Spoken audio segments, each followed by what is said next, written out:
Welcome to the podcast, where street smart, business smart, all kinds of smart people share their insights into the world of marketing, career journeys, and personal growth. So sit back and prepare to get enlightened with your host, Adam Posner.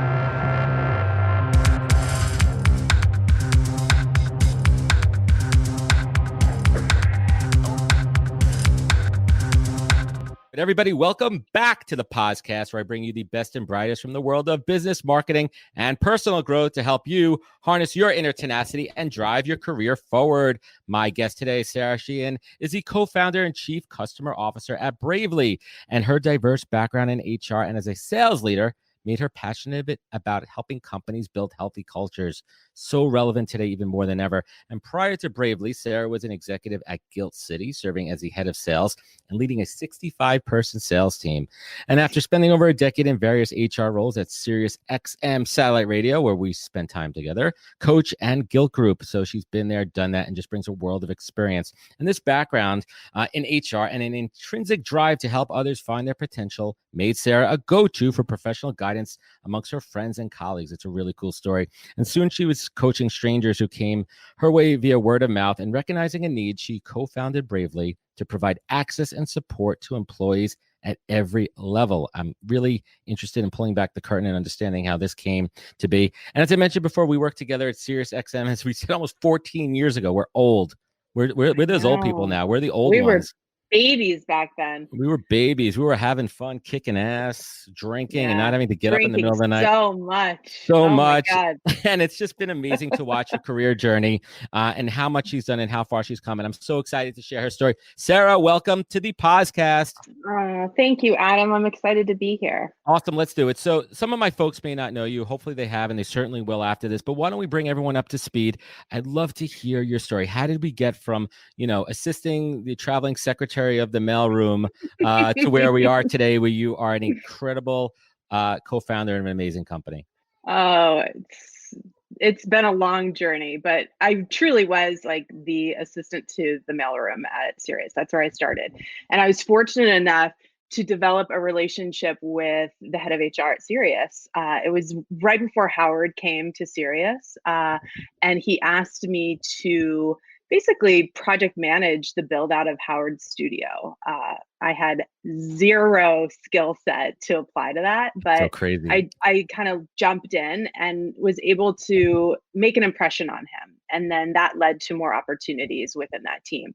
And that's where I developed really close relationships with people who have now helped coach and guide me. Sarah Patterson is one of those people, who's now the chief people officer at Compass. Amazing. And I launched my career in HR there, and moved around a bit to coach and then Gilt along with Sarah. She sort of like dragged me along with her. But it was at Gilt where I did a complete career switch, like you often are able to do in fast growing startups. It was the hottest thing going in the New York tech scene. And I moved over into a sales role to launch what was their high-end answer to Groupon Gilt City, and then evolved into the head of sales there. And it was in that role that I really started to understand the connection between team culture and getting people to talk about what was happening with them to drive performance. Because I had a really lean sales team, I was on the hook for tens of millions of dollars in revenue a year. And the only way for me to personally be successful was to enable my team to be successful. And that's where the foundation for Bravely was built. It's also where I met my co-founder. And this is actually his idea. So I served as this, pseudo coach to him throughout our friendship. Yeah, that's so fascinating. And I want to pause there. I mean, you've had so many amazing pivots in your career, and it's all built on a foundation. And now you could kind of take a look back. And as I always like to say, there's no way I'd be where I am now if it wasn't for, those first jobs, right? Really building up and the twists and turns, whether you like something or not. Like there was always a key learning and a key takeaway, right? Absolutely. I tell people all the time, when I think back to that first opportunity I had to project manage this insane build out of Howard Stern studio, the thing that really, I think, stood out in terms of why I then was able to move on to like bigger roles was that I connected with people in a way that nobody else on the team was connecting. So we had all of these different players, right? We had the building management, we had architects, we had the contractors, we had our own internal team and CEO. And the CEO Sirius couldn't get the building manager to answer his phone call, but I could get him to answer my phone call. Was that Mel was in charge back then, right? Mel. Yeah, and Scott Greenstein and that whole crew, and then you had God. Howard and Ross, like everybody. It was a lot of cooks, a lot of cooks in the kitchen. But the one common denominator was that you were able to connect with people on a true human level, and that's just a skill set. That's a combination of experience, practice, and having that DNA. So let's fast forward a little bit, and I want to talk about Bravely, and we were getting to that a few minutes ago, but I wanted to do a reset and talk about the beginning. So talk to us a little bit how you met your co-founder and how Bravely was born. So Toby and I go way back. He started his career at Gilt as an intern, and I was still working in HR. So he was constantly like coming to like bug me for a full-time role, and we developed a friendship then. And then we ended up, he was an outstanding intern, and so they gave him a role on the Gilt Man team. And then eventually, when we were launching Gilt City, we both came together on that team, and he was just always this rock star performer who would, work until, burning the midnight oil, and just was a high contributor. And he was, a lot younger than me, but I learned so much from him. Like, we were always at the office late together, and I would make him roll his chair over to help me with my spreadsheets. And we had always this complementary skill set that worked even then and continues to work now. And so he had this idea. He was working actually at a company called Pager, which was an app where you could get urgent care. So I remember that. You were sick. Yeah, you'd log on. I think I even applied there. I think I even interviewed back in the day. Yeah, you probably did, because they did a great job marketing, probably thanks to Toby. And so he was at work and was on the phone with a friend of his who was having, an issue with her boss. And he had this like spark in his head, like, why isn't there like urgent care for your work problems? Imagine that. Right. Like everybody has it. It's a huge issue for each and every one of us at some point in our careers, but there is no place for us to go to get like safe, neutral guidance. We either go to our family, friends. Right. Someone, no judgment, who's also an expert. It's almost like a shrink for your job, right? Like a career shrink. Right. Like your work therapist. He said like his dream was to have like a Sarah in your ear at all times, like following you around. He also jokes that we're a SaaS product, Sarah as a service. That's a good one. Which could also mean multiple things. We're not going to go there. But, the idea that you normally go to all these people in your personal life who are well-meaning, but often give us terrible advice or commiserate with us. I'm a lucky person because I have all of these unbelievable people who've worked in HR, and my father's also an employment lawyer, who are constantly guiding me. I love it. But most people don't have that luxury. No, I mean, the average person is not surrounded by mentors like you and I have, or even like like people that are experts. And you hit on something kind of interesting too, because a lot of people are more commiserating than giving you practical, real advice. And also almost a lot of people won't tell you all those pieces that you need for the self-awareness, right? Let's be real for a moment before we talk about what's going on here. That's right. And that's actually a key component. So I mentioned that my dad's an employment lawyer. He's a law professor now. He stopped practicing law a long time ago, but he teaches mediation. And in the early days of building Bravely, we talked a lot about like what is going to be like the core of your session experience, right? So when somebody comes to get coached by one of our coaches who we call pros, inside that session DNA is exactly what you're talking about. It's getting people to look outside themselves and take accountability for their part in whatever's going on. Yeah. Yeah, I definitely want to talk about that a little bit. I mean, I don't do it in an official capacity, and maybe this will be part of my job interview to be a pro coach.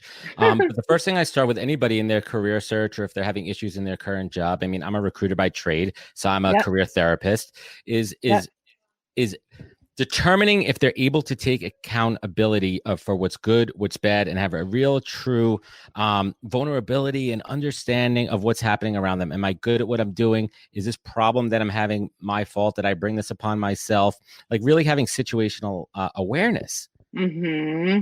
And how do you coach someone through that? Or let's take a step back. If we want to dig into the coaching process a little bit, like, are there initial questions to ask to really understand that before you even dig into giving advice and help? Sure. So anyone, first of all, that's coming to Bravely is getting it offered through their company. Yeah, So at that's a an important point. baseline, they have access to executive coaching, so to speak. It's, even if you're not executive, it's coaching that normally has only been available to, executives at the highest level, which are typically white men. Right. And now everyone at every level has access to something that, is going to help propel them forward, right? And so when someone comes to us, they could be, honestly, it could be something benign, like I have to prepare for my performance review and I want help like figuring out how to position like my strengths or my accomplishments. Or it could be I'm having a difficult relationship with a colleague or a boss, or I am a new manager and don't know how to give feedback. Like, there's a multitude of reasons that people would come to get coaching. And right now it's all about COVID and I'm stressed and I don't know how to manage anything. Yeah, we'll get into that in a minute. Yeah. But, when they come to us, what we're always trying to do is identify like what's the outcome that you're trying to produce? Like, what for you would be like the perfect outcome if you could paint the picture? And then what is it that you're absolutely trying to avoid? Like, by identifying simply those two things, you clear the path for a deeper conversation around what's preventing you from producing that outcome and what part do you play in it. I think a lot of times, in particular, when we're thinking about relationships, right? If we love to villainize our boss, right? And nobody ever takes a step back to think about what are the pressures that your boss is under? What do you think your boss is going through right now? Your boss has a boss. Remember that. Yeah. But simple questions like that, you would be amazed at how many people don't just take a minute to consider like putting themselves in someone else's shoes. Yeah, absolutely. And I want to talk a little bit about the business model. How'd you get your first client? Was it, how you get your first client, but like, was it an easy sell or like, was it tough? No, it's nothing is ever easy, Adam. This continues. I mean, we're lucky because right now I think we have this is a moment for Bravely to shine, right? We're in the middle of this Super Bowl. Mm-hmm. Yes, this is our Super Bowl. And it's forward-thinking people leaders that can immediately identify that Bravely is an amazing resource for their employees. But early on, the positioning, we launched in the midst of Me Too. So we got clumped into this, like, this is an app that will help you with like sexual harassment. App? No. Yeah. And we were like, no, that's not it. Pause. That's not it at all. Yeah. We could absolutely help somebody figure out how to go forward and have a conversation or weigh their options, but we would never tell someone like, what they should or shouldn't do.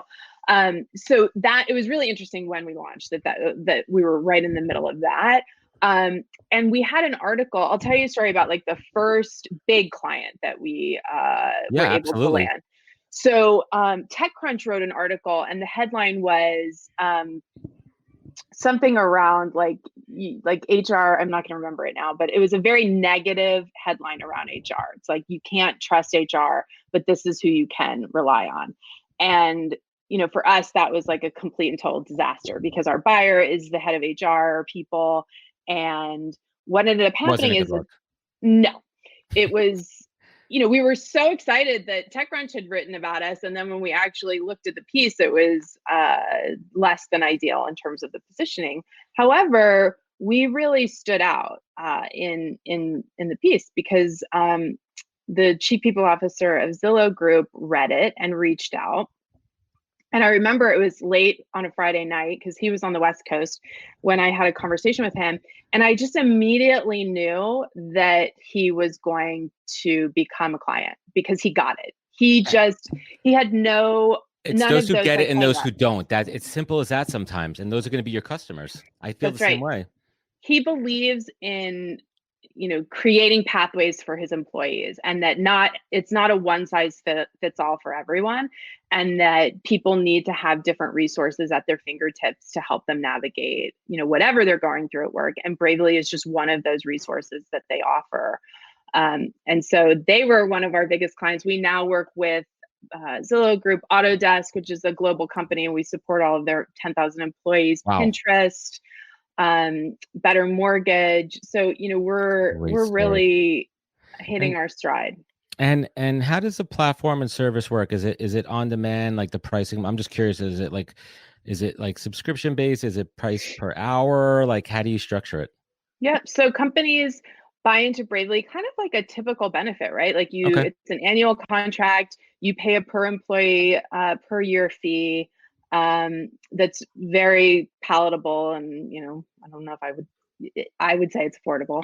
Yeah. But that's in these times, it's dependent on your budget, right? But for what you get, it's extraordinarily affordable. Of course. And then employees can log on and book themselves for a session whenever they want. It's absolutely on demand. They can get on the phone with someone within a couple of hours and talk about whatever's going on. That's incredible. And how do you vet the pros? What are the qualifications to be a pro? Yeah. So early on, it was all my network, right? So we started off with like HR business partners who also had like that high level of EQ, empathy, were able to experience, like they knew what they were talking about. They could hold their own. Yeah. And we've now really opened the community up more to certified coaches, who a lot of whom also have worked in HR. So we have a community of people that went through the University of Texas coaching program, and some of them also have full-time jobs, as HR business partners, which to me is like the perfect, like, just you understand the workplace dynamics, but you're also a coach and you're doing this work and you don't have to see the person in the hallway. Exactly. The next and a day. Complete side note there. I mean, the HRBP is not really a talked about position, but it's such, like, I always say, like, if I was going to go back to working for a company, I would love to be in that HRBP role, because it really bridges the gap between understanding the business, having the connection to the C-suite and the decision makers, and still having your finger on the pulse from an HR people perspective. It's such an amazing position, and it's a growing position. And I think they're specializing in a lot of, graduate programs as well. And that is, in my opinion, side note, like, that's a real hybrid, incredible position that companies should be leaning into, that should be developing further. And if a company does not have that, creating that position within the organization. Sure. Since my days in HR, right? And so you're in talent acquisition, and back in the day that was just lumped in with just HR. HR did hiring, yeah. And what's happened is that HR is really starting to focus more on strategy, like helping business leaders or managers become more effective or drive more productivity, or think about like how they develop their team, and less of handling those day-to-day. They're trying to empower their managers to handle some of those employee relations issues that come up. And that's where we really like supercharge an HR team, because especially now, there is no way that an HR business partner could cover the kind of ground or provide the time and the expertise. Plus, it's the neutrality of it too, because I assume you have like a kind of doctor-patient confidentiality situation going on there, right? Or it's all confidential, right? You're not, like, part of the agreement is you're not going to report anything back to the employer. Like, you're not going to go back, and there's a trust factor there. That's right. I mean, our whole platform is built on this trust and high level of confidentiality between us and the employee, unless they're threatening like some sort of harm to themselves or someone else. But what we do provide to our clients, which is incredibly in terms of why they will continue to work with us, is because we give them insights that a typical survey, for example, is not going to capture. We've identified themes and trends, over short periods of time. This is real insight. This is real. Yeah. Yeah. This isn't a survey monkey. Yeah. No, you just changed the comp plan for your sales team, and now we're getting tons of sessions around, these members of the sales on the sales side saying like, I don't know if I want to be here anymore. I don't know how this is going to impact me. You return that back to the business leaders and say, I don't know what you guys just did with your comp plan, but you might want to take a deeper look at how you communicated it and make sure everything's like clear. This is an incredible resource in so many different angles. I mean, either way you look at it, right? So many different ways you look at it, and it's just adding value. And you could spin it around, and a company could say, hey, listen, this is expensive. But if you look at the ROI on it, you're looking at it from a sales perspective, you're looking at it from a retention perspective and attrition. Right. And there's a hard number to all of those, which completely justify, like it's almost neutral, or even some you could even say is actually creating profit and sales. Right. And I kind of use the analogy. Do you watch the show Billions? I have, yes. Chuck Rhodes' wife, Toby's right, obsessed with it. He's right, like we are her. Yeah. Right. Like, yeah, that's exactly who it is. It's a performance coach. I mean, I absolutely, Sarah, the more I hear about it, like it's freaking awesome. So let's, the one question I kind of want to go back to is like, just quickly touch on that vetting process of your coaches. Is there like a training? Is there a academy to make sure that everyone's kind of in that same talk tracks process, making sure that they're qualified as heck? So as you can imagine, our pros are our product. They're the center of our universe. They're amazing, by the way. They're on our Slack channel. I feel like they're part of our family, our Bravely family. But we do go through, we make them jump through pretty wide hoops. Is that how you would describe it? To get to the other side to become a pro. There's a baseline of qualifications that we talked about, like they either have to have deep experience as a human resources business partner, or they have to be certified in coaching. Mm-hmm. And then we put them through a series of mock sessions to identify that they are not going to be telling people what to do. And this is before we give them like any guidance on what our protocols are for sessions, or, how we want them. You want to see how they handle it first, right? Their raw approach and talent. Yep. And honestly, it's actually a pretty easy thing to identify. If somebody's gonna like step on the landmine of telling you what to do, it's pretty easy to position the session, the mock sessions, in order to do that. So is that the differentiator? You're not someone who's signing up for the service. You're not telling them the move to make. You're enabling them to come to that decision on their own. Yes. So, like, for example, if you had an issue that you'd raised to your boss and nothing had been done about it, right? And you just weren't sure what to do next, right? You'd come in and we wouldn't say, hey, you need to go to this person. We would start asking questions like, do you feel comfortable going back to your boss and having this conversation? If the answer is no, why? And we would dig deeper into that. And then if they weren't comfortable, then the question would be, who are other leaders that you have relationships with? Or, and honestly, again, it's like people just don't have these thoughts. They come in and you ask one question and it opens their whole world up. And they're like, oh, I didn't even think about this VP that I've already talked about this with. And, they might be able to help me like strategize on the best approach. And then you're off to the races. No, that's the approach here. Has it gotten like real deep where like people are, really getting into like their personal things where it's like you've prevented somebody from doing something, dangerous to themselves or somebody else?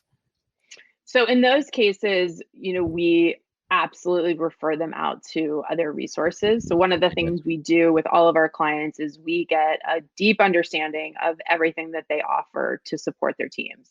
And our pros are all trained and they have in front of them, everything that, Zillow Group, for example, we would have all of the other resources that they offer so that we could refer them out. Like we know what our limitations are and we don't try and like be the hero when we know it's out of scope for us. I would say that right now, and we can talk more about like COVID and the impact that this is having on our business. We're gonna get into that. We're gonna get into that in a second. And one piece I kind of want to close the door on, if you're thinking about it from a talent acquisition standpoint, if I'm interviewing at a company and I'm finish line and I'm comparing offers and I'm evaluating the full benefits package, this is what culture is. Culture is not beer on tap and ping pong tables.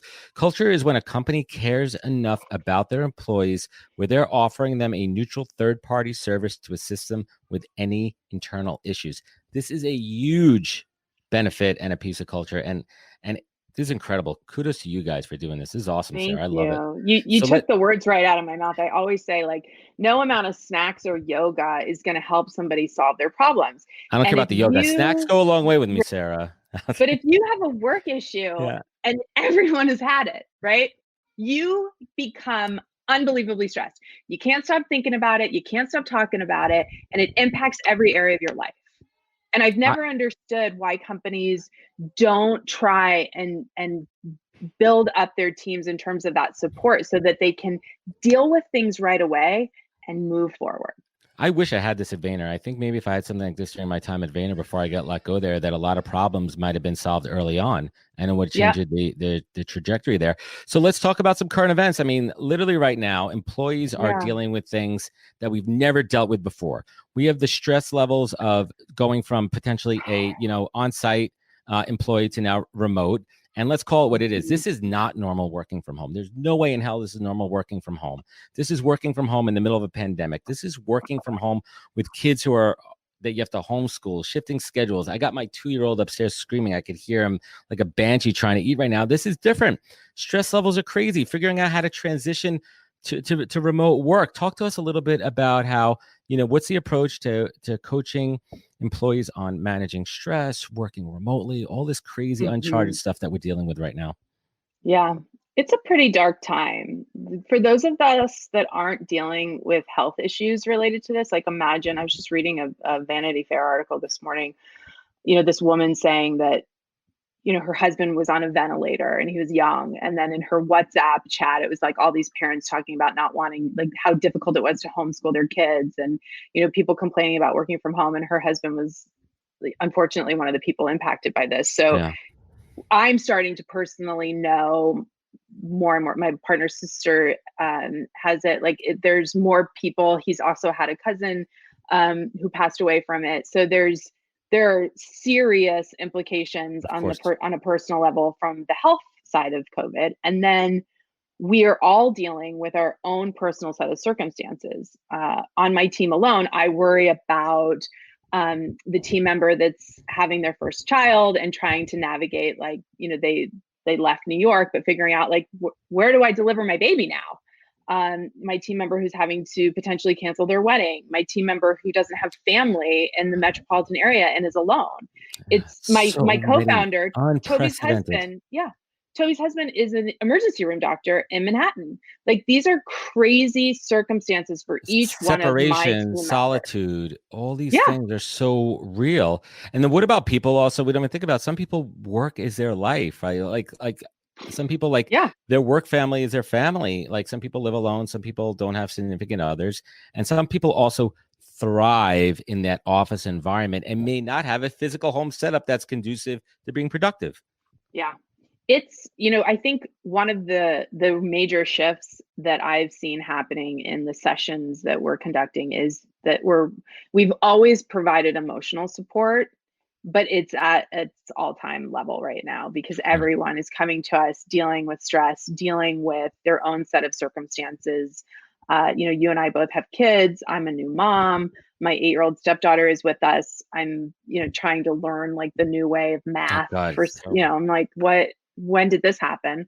And it feels like I think everyone collectively just feels exhausted right now. There is no separation between church and state here. We're just going. And it's having a real impact on our wellness and frankly, our mental health. But I would actually argue for those of us who are trying to stay engaged, coaching is what we've been hearing. And this isn't even my opinion. This is what we've been hearing. It is the saving grace right now for a lot of people because they 100%. Can get on the phone with their coach and reset on a weekly basis to get a game plan together for how to stay productive. Because the other thing people are worried about is losing their jobs. Well, yeah, that's a fear too, right? You never know. I mean, my wife's an attorney and they have she gets literally an email saying all hands team meeting in 45 minutes and it's panic mode. Yeah, you're terrified. But literally all they're doing is making an announcement about something completely benign. And you're like, oh, that's it. Right. But your stress level and your heart stops pumping because you hear all team meeting and you know what's going on out in the marketplace. And that's a real stress and a real concern, right?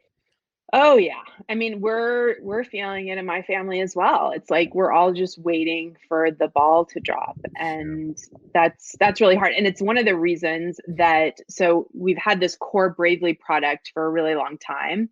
that is doing unbelievably well with the clients that we serve. But then unfortunately, we've also had clients that have had to make the tough decision to lay employees off during this time. And so we have developed with, a different set of like tenets here around like how to support employees. We've developed what we're calling sort of an alternative to outplacement. So typical outplacement is all about your world, right? Like, how do we help people with their resumes and connect them with new opportunities? Well, right now, there aren't as many opportunities. No. It's not to say there's none, but they're extremely limited right now. Yeah, people aren't going out. Yeah.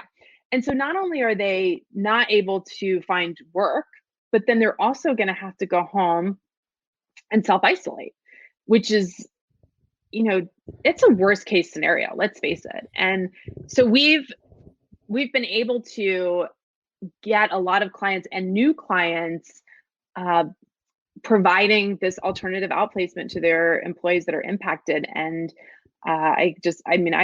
we as a team feel unbelievably privileged to be supporting all of these impacted people. It's so tough right now, and the job market's only going to get tougher. And I'll call it what it is right now. If we want to talk about it from my angle for a second here, there's so much good talent on the marketplace that if you're A-list talent, you're going to get scooped up first as soon as the floodgates open, as soon as hiring starts happening. But what happens to that C-level talent? I mean, these are human beings, obviously, and it's going to be incredibly stressful for them to deal with they're not going to be in the mindset that they need to be in the career search, in that job search, how hard that is, the trials, the tribulations, the rejection, the failure, the waiting, the patience, getting your hopes up. How incredible of an opportunity is this for your company to pivot and add an additional product line there? Servicing. Like, I mean it when I say it. It's unbelievably humbling because there's so much stress and sadness, even anger. There can be a lot of shame associated with being laid off too. I'll tell you firsthand, absolutely. That's something I think that people don't talk enough about. Is just, psychologically what it feels Stigma. like. It feels like you're selected, and hopefully most organizations right now. I was asked this question this week about like, how should a company select the people that are laid off, and I was like, well, it's about what they need to move forward, right? Like, they have to cut costs. It's not about the person, it's about the function, right? But it doesn't always translate to the employee when they're the ones being impacted. But what we're trying to do in terms of supporting employees right now who've been impacted is help them build those resiliency skills, right? So how can they wake up every morning and, without their job anymore, build their skills so that when the market does turn, they're ready and well equipped to go out and find the next opportunity. And then also think back over, I'm a perfect example of someone that's pivoted in her life, right? And I'm incredibly privileged, again, to have had the opportunities that I've had, but I think it's because of the skills that I developed and how I used them. It's a mindset too. You have that mindset. So that's one of the things that we've gone deep on with our coaches, is also helping these employees or these people who've been impacted think about, this could be an opportunity for you. What have you wanted to do that you haven't done? And how can you apply the skills that you've picked up along the way to maybe a new role or new industry? It's a pivot, and we talk about the pivot a lot in our world, and there's self-imposed pivots, right? When you say, I've had enough of this, I want to try something different. And now it's a pivot that's being brought upon you out of your control. So take advantage of it. So speaking of pivots, 5 months ago, you pivoted into being a mother for the first time, which is incredible. First of all, obviously, it's just magic, right? It's a magical time. Does Bravely work with mothers on maternity leave that might be stressed coming back to work with them on things like, oh my God, I'm leaving my team. Are they going to be okay? Is my job going to be okay? Like, talk a little bit about from that perspective. Oh God, I love this question. I love this question because it's a hard thing for me to admit, but it's just like anything in life. Like, until you experience it, you can't really speak to it, right? You don't know. So when you log on to Bravely, there's there's a few things for you to select from in terms of categories around what you're going through. And I went through quite a few fertility treatments before I was able to get pregnant with Mabel. And that for me it planted this seed because I made the decision to be really open about it. I have a small team. I was going to the doctor like 90 times a week. Yeah, it's a lot of work. But what I didn't anticipate is what comes along with that is like, then you also have to share the bad news because it's not always when things good news, do not right? work, when you have your hopes up, when things aren't working the right way. Right. And then being a part of like lots of like different fertility groups, there were so many women talking in those groups around like, I don't know how to tell my boss. And that started sparking for me, like there's more here that we can support people around in terms of like encouraging them to have conversations. And then when I got pregnant, it was like another layer, like next level of preparing to go out on leave. So I'm a founder of a company, and for all intents and purposes, knock on wood, I have job security, right? Mm-hmm. Like, I don't think they're gonna I didn't think they were gonna try and like oust me when I was out on maternity leave. But I started thinking about like, if I was a director of marketing though, in a really competitive environment, and there were other people who were constantly competing with me, and I was about to go on leave, that would be a really daunting thing to face. It's dark, it's real, it's scary, and it's out there. And I started talking to more and more women about it. And I found people who had been like their jobs completely changed when they were out on leave, or they came back and they were sharing the role with another person, just banana stories around them being penalized for becoming a mother. And so long story short, this completely changed my point of view on this. I did a talk on this at Coca-Cola headquarters while I was 8 months pregnant, because it just opened my eyes to all. And the other thing is like, we could talk about what it's like to prepare to go out on leave, what it's like to feel, going through that. But you just have no idea, because if you've never been a parent, you have no idea how this changes your life. No idea. No, it's that moment. I tell all my guy friends too, because we have a lot of talks about fatherhood. I'm like, that second, that 1 second that's the moment. Your life is not about you anymore. It's about something else, someone else. That 1 millisecond that you never go back. You can never go back to that. And it's scared the shit out of them. Don't get me wrong. I thought I was gonna I'm one of those crazy work people, right? And I was like, I maybe will take a month off. Maybe. I want to be involved in everything. And I did stay close to Slack and email, but I took the entire 3 months of my baby. And good for you, because you're never going to have that time back. And that's essential for the baby's health and your mental health too. And I waited forever. I was 43 when I had Mabel, and I knew that this might be the only chance I had. Right. And so I took every second I could. And now I'm more committed than ever. I thought coming back from leave that this would be the thing that I'd be talking about publicly the most. And then the pandemic hit. Oh, yeah. I had every intention to make this sort of my platform, honestly, because I think it's really difficult for women to go back to work, to be able to afford childcare, to be able, to have flexibility. If there's one piece of advice I could give to companies anywhere, it's that you need to provide women with flexibility, and parents, in particular. Dads are a part of this. Yeah, 1,000,000%. So let's bring it home here. A series of questions that I like to wrap up each show with, because I love to get perspectives from everybody. Because this show, to me, Sarah, it's my way of learning. I stopped reading business books a long time ago, and I found conversations is the learning for me. That's what works best for me, by listening to people. When you think about the word legacy, when you think about what legacy means to you, how much it's changed since you've been a mother, and how much it's changed since you are a founder. But what does legacy mean to you? And what does your legacy look like? Great question. You couldn't have sent these to me beforehand, Alan? No, that's so fun. I like I'm to keep people on their toes here. Yeah. I think it was Maya Angelou who was the one that says, like, people remember how you made them feel. And my way of operating has always been about connection. And my hope is that whatever legacy I leave behind and the example that I set for my daughter is that, how you treat people, how you connect with them. When I go back to Sirius, true story, I was walking down 49th Street the other day and walked up to the window, and the guys working the elevator banks, we ran into each other's arms, right? And they meant more to me than some of the top executives at Sirius did. And we still have that connection. And, the way you treat everyone at every level matters. 1,000,000%.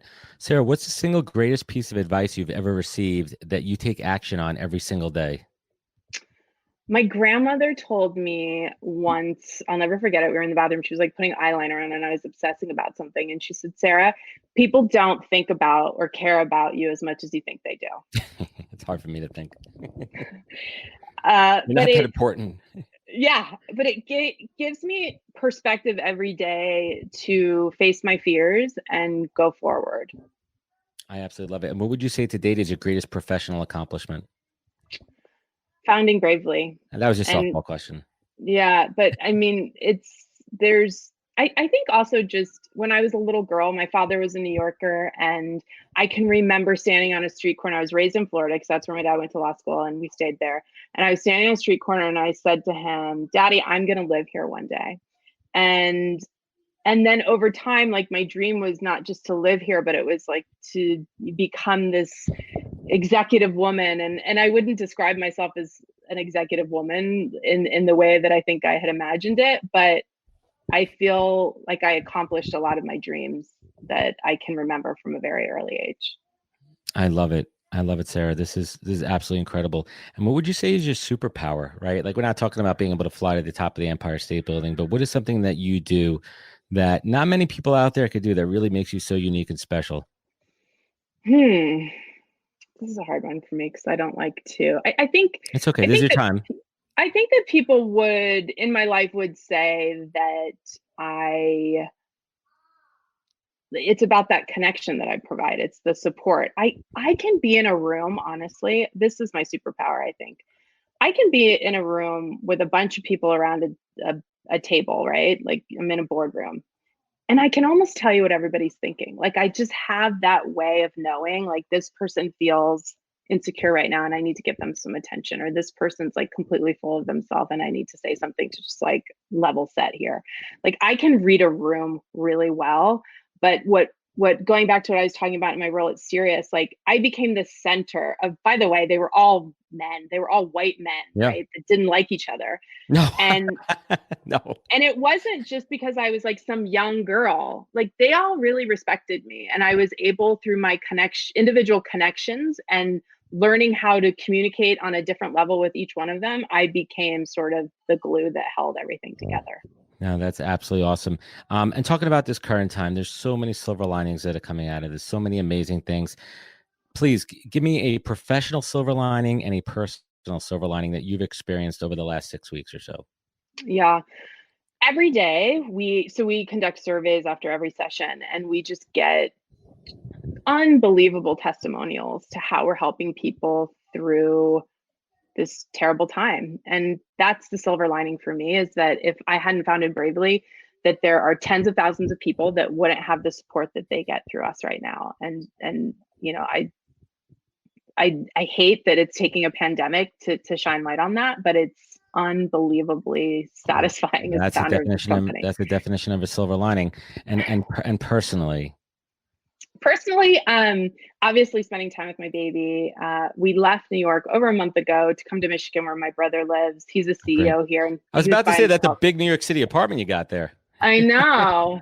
But it's changed my relationship even with my brother and my mother, who's also here. So my brother's family, unfortunately, isn't here. They were in Florida. And so we're all here. He's here alone with me and my mother and my family. And it's changed our relationship. And I think what's happening for a lot of people is that this moment, the things that might trigger us normally with our family, it's not happening, because we're starting to see that what really matters.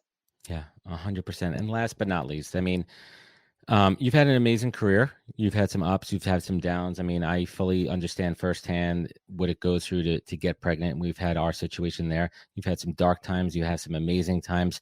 What do you do, Sarah? What do you look towards to pull yourself up when you're down? And what do you look to as your North Star to show gratitude? Sarah Sheehan, what is your North Star? Yeah. I am someone who has never struggled with putting myself in other people's shoes. And so anytime I get down and out about my situation, I immediately think about underrepresented or underprivileged people who just by being born into the circumstances I was born into, I'm just head and shoulders above where most people are in this world. And I just like my North Star is just constantly reminding myself that I have been given a lot more privilege than others and that I need to use it and not complain. And on that note, Sarah, thank you so much for joining me today. This has been an absolutely incredible conversation. I can't wait to share it with everybody who did not tune in on our live broadcast today, because I know some people are working and dealing with families and babies and everything. Where can folks find you? Where could they connect with you? They can go to workbravely.com, WORK, bravely.com. I'm also available via email at Sarah, SARAH, at workbravely.com. Connect with me on LinkedIn. I'm always open for conversation about anything people related. And then we're giving away free sessions right now. So people can go to workbravely/try it to book a session with one of our coaches. That is fantastic. Are you hiring coaches right now? Are you open to coaches? Yes, absolutely. You can go to our website and apply. We're always looking for coaches. We support teams globally, so we have coaches all over the world. So I encourage anyone that's interested to apply. Sarah, there's a great time for us to reconnect. Let's hopefully continue this synergy. I think there's a lot of opportunities for what I do, what you do. Thank you again so much for coming on the podcast today. Thank you for having me. You're so great at this. Congratulations on such a great show. Thank you so much. Awesome. And everyone watching and listening and wherever you are in the world, thank you so much for joining us today. Please join us next week. We bring you more podcasts. To find more, find us on thepodcast.com. You can catch up on past episodes. Remember, wash your hands, look out for each other, take care, and catch us next week for another great episode of the podcast. Wisdom is forever, but for us, it's time to go. Thank you for joining us. Luckily, we'll be back with our next episode jam-packed with more incredible humans. For more info, please visit www.nhptalentgroup.com.